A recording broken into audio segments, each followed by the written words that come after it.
Okay, welcome back to Feedback Control Systems. This is Module 11.1, Asymptotic Approximations for things called Bode plots.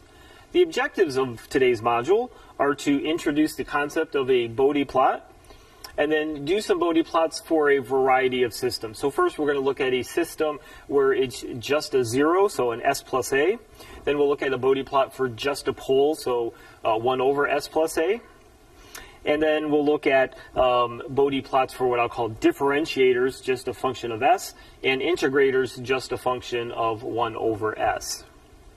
So in terms of a Bode plot, these are graphs, if you will, that have a log magnitude on the y-axis and on one plot, and then a phase response on the other plot. So there's two plots, a magnitude and a phase plot, and they're both a function of frequency, but what we'll show is we're going to show it as log frequency. So we're going to show this as a function of logarithmic frequency. That way we can show it in sort of decades, if you will. Okay, so that's essentially what a Bode plot is, and often we'll plot the magnitude as a logarithm as well.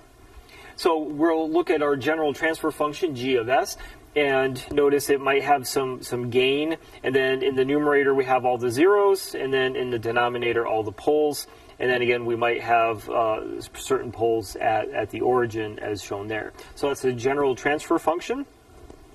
If we want to find the magnitude response, what we're going to do is substitute in s as j omega. Okay?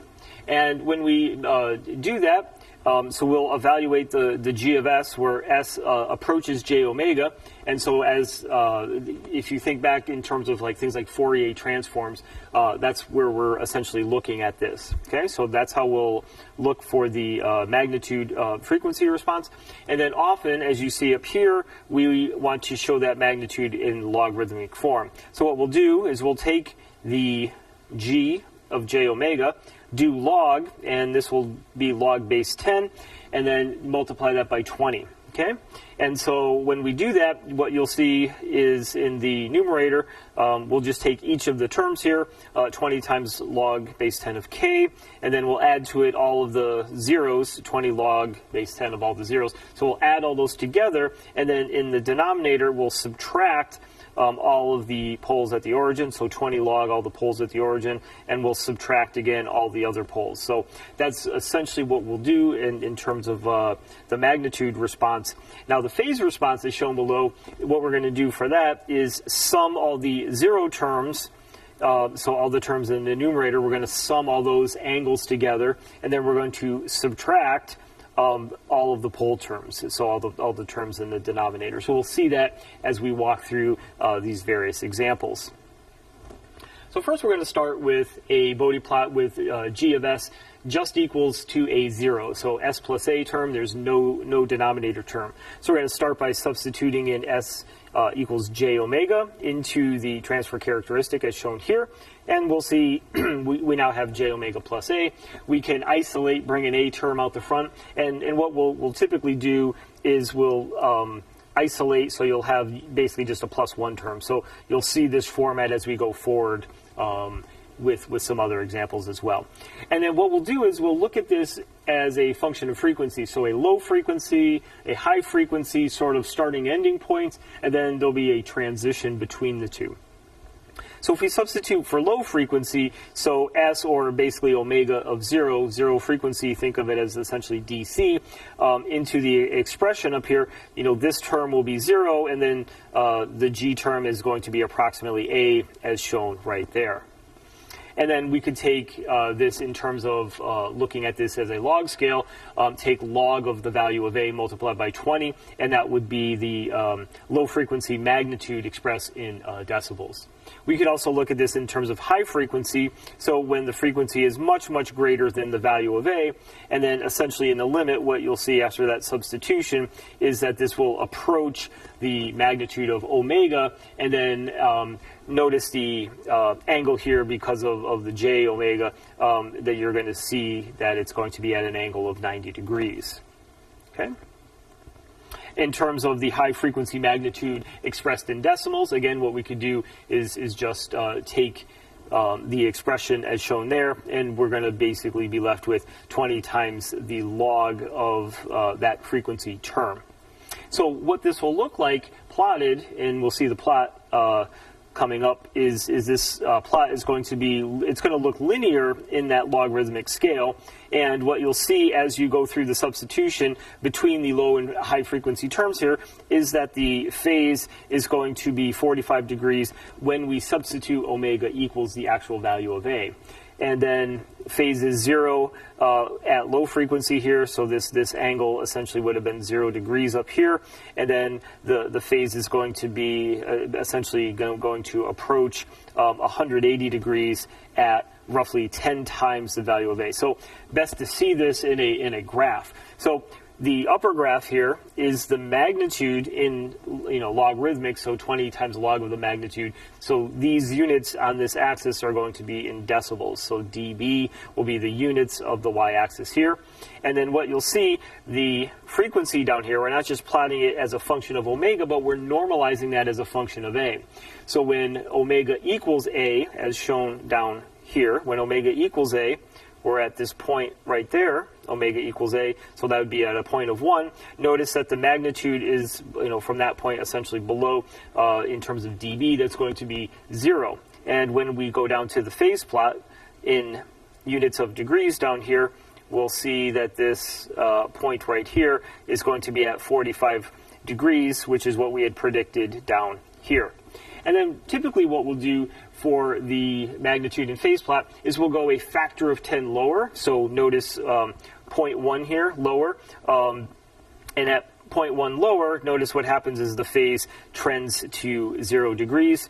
And then we'll go a factor of 10 higher, and then you'll see that it sort of stabilizes at 90 degrees right there. So I guess I just noticed an error on this slide. This should be 90 degrees, not 180. Notice we had 90 degrees here as well, so I will make that check, but there it is. We'll change that to 90 degrees right there. So please make sure you make that on your slide. I'll update the slides as well. Okay. So what we can do is use this as our first plot, basically with a 0. We'll see that this slope will increase at a slope of plus 45 degrees per decade, and then this slope right here will increase at plus 20 dB per decade. So what do I mean by a decade? So if I go from 1 to 10 here, that's a decade, and what you'll see is at 1 it's a 0 dB, and at 10 right here it's at 20 dB. So you'll actually see that slope for positive for that 0 as shown here. Okay, so that's the first Bode plot. Now we're going to take a very similar approach here for having just a pole, 1 over S plus A.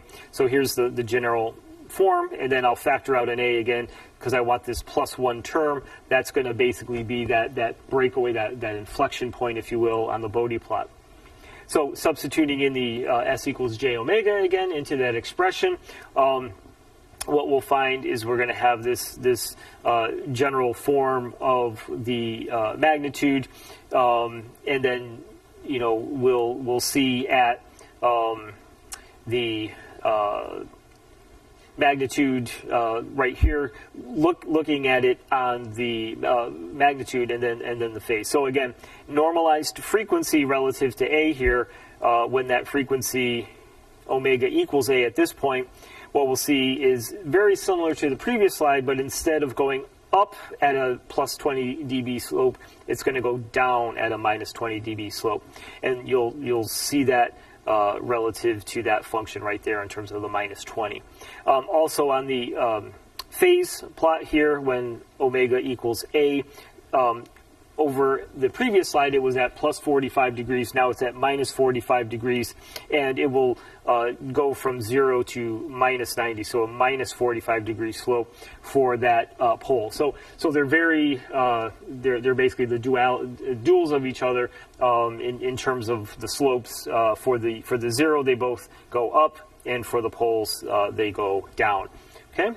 Now I would like to move, if I just have what I call a differentiator term, think back to the Laplace variable here, S, that's really a d by dt, or a 1 over S here, which is an integrator. So first with the derivative term, what you'll see is I I don't have any of the breakpoints where I have 0 dB. It's basically a constant slope that I have here. You'll see it's literally just a function. As omega increases, so too does the magnitude in a very linear sort of way. It also goes up as a slope of plus 20 dB. And when I look at the phase now is constant at 90 degrees. Whereas before it started at 0 and either trended to plus 90 for the 0 or minus 90 for the pole. It basically just stays at plus 90 degrees right here for the S term, the differentiator term. And then when I look at the integrator term right here, it's basically just the opposite. I'll have a minus 20 dB per decade constant slope, and then the phase will go to a minus 90 degrees for that constant. So the starting point for the Bode plot is to start to show you if I just have a single pole or 0 essentially at the origin, or if I have a pole or 0 somewhere off axis, like on just the real axis somewhere, how the Bode plots are going to start to come together. In the next module, we're going to look at a generic second order system, show you how that Bode plot comes together, and then we'll actually put a more comprehensive G of S together based on what we've already seen, and build and construct an actual Bode plot based on these. So with these as building blocks, the next module will lead you into additional building blocks and show you how to tie this all together. So if you have any questions or comments on this, please don't hesitate to reach out. Thank you.